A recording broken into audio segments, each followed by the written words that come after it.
വാഴക്കൂമ്പ് cutlet. ഞാൻ വാവ റോയ്. വാവാസ് കുസിനിലേക്ക് ഏവർക്കും സ്വാഗതം.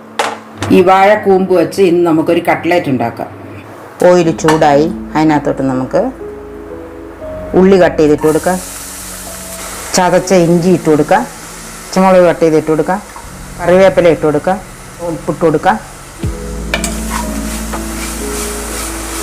മഞ്ഞൾ പൊടി ഇട്ട് കൊടുക്കാം, 1/4 സ്പൂൺ മുളക് പൊടി ഇട്ട് കൊടുക്കാം, 1/4 സ്പൂൺ കുരുമുളക് പൊടി ഇട്ട് കൊടുക്കാം, ഗരം മസാല ഇട്ട് കൊടുക്കാം, 1/4 സ്പൂൺ പഞ്ചസാര ഇട്ട് കൊടുക്കാം,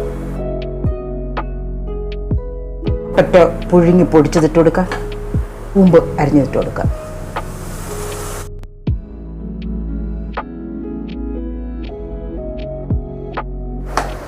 എല്ലാം വൃത്തിയായിട്ട് ചേർന്നു. ഇനി നമുക്കിത് ഒന്ന് തണുക്കാനായിട്ട് അല്പം നേരം മാറ്റി വെക്കാം. ഓക്കെ, ഇത് തണുത്തു. ഇനി നമുക്ക് ചെറിയ ഉരുളകളാക്കി നമ്മുടെ ഇഷ്ടമുള്ള ഷേപ്പ് ഏതാണോ ആ ഷേപ്പ് ആക്കുക. ഇതേപോലെ ആ പ്ലേറ്റിനകത്തോട്ട് വെക്കാം.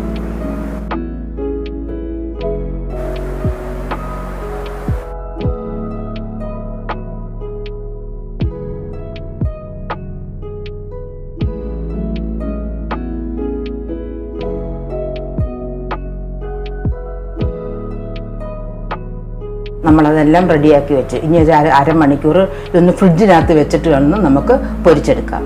ഓയിൽ ചൂടായി, ഇനി നമുക്ക് കട്ട്ലേറ്റ് പൊരിച്ചെടുക്കാം. ഓരോന്നെടുക്കുക,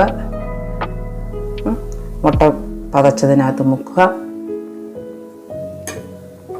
അതിൽ നിന്ന് ബ്രെഡ് ക്രംസിനകത്ത് മുക്കി നമുക്ക് ഓരോന്ന് പൊരിച്ചെടുക്കാം.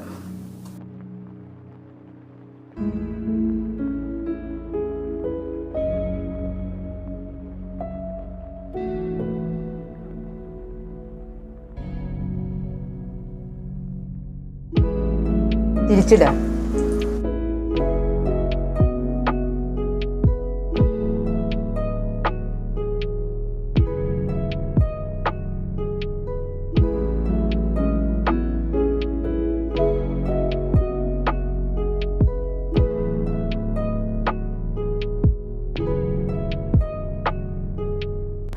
നമ്മളതെല്ലാം വറുത്ത് കോരി ഇനി നമുക്കതൊരു പാത്രത്തിലോട്ട് മാറ്റാം. നമ്മുടെ കൂമ്പ് കട്ട്ലറ്റ് റെഡി. ഇഷ്ടപ്പെടുവാണെങ്കിൽ ലൈക്ക് ചെയ്യാനും ഷെയർ ചെയ്യാനും സബ്സ്ക്രൈബ് ചെയ്യാനും മറക്കല്ലേ. ഇനി ഇതേപോലെ നല്ലൊരു വീഡിയോയുമായി കടന്നു വരുന്നിടം വരെ ഏവർക്കും താങ്ക്സ്.